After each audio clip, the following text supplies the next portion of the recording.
রামুর ঈদগড়ে বনভূমিতে গড়ে ওঠা বসতবাড়ি ভাঙচুর, অবৈধভাবে পাচারকৃত গাছ আটক সহ ৭ একর জমি উদ্ধার করেছে বন বিভাগ।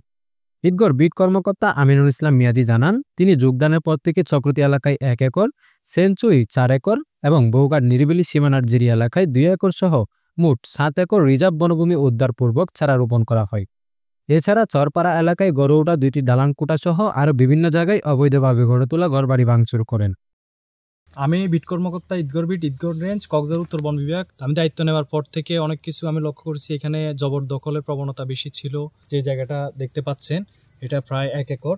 এটা আমরা জবরদখল উচ্ছেদ করে সাথে সাথে আমরা বনায়ন করি। আরেকটা হচ্ছে আপনার বৌগাট স্যাংচুরি, সেটা প্রায় ৩.৫ একর। সেটা আমরা প্রায় ১২ ঘন্টার ভিতরে আমরা উচ্ছেদ করে আমরা নতুনভাবে প্লান্টেশন করি। সরপাড়া ২ নম্বর গেটের এখানে আমরা প্রায় ২টা বিল্ডিং ঘর হচ্ছিল, টিন শেড, এটা আমরা ভেঙে দিই।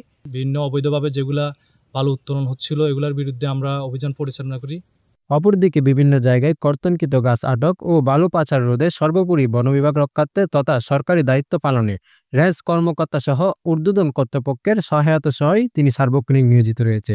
পাশাপাশি তিনি সবাইকে বন অপরাধ না করার জন্য অনুরোধ জানান। রিজার্ভ ফরেস্টের আইন সম্পর্কে সবাই অবগত না। সেই আমাদের মেসেজ থাকবে যে আসলে আপনারা অবৈধভাবে বন দখল, বন উজাট, গাছ কাটা, অবৈধভাবে মাটি পাচার, বন্যপ্রাণী পাচার, হাতি হত্যা, আমরা চাচ্ছি আমাদের শুধু বন না, বনের পাশাপাশি বন্যপ্রাণী রক্ষা করতে হবে। বন পরিবেশে যাতে আমরা ক্ষতি না করে কিভাবে সমাজে বসবাস করব, সমাজকে আরো কিভাবে ডেভেলপ করা যায়, সবার জায়গা থেকে বন অপরাধ থেকে না করি, বন অপরাধে না জড়াই।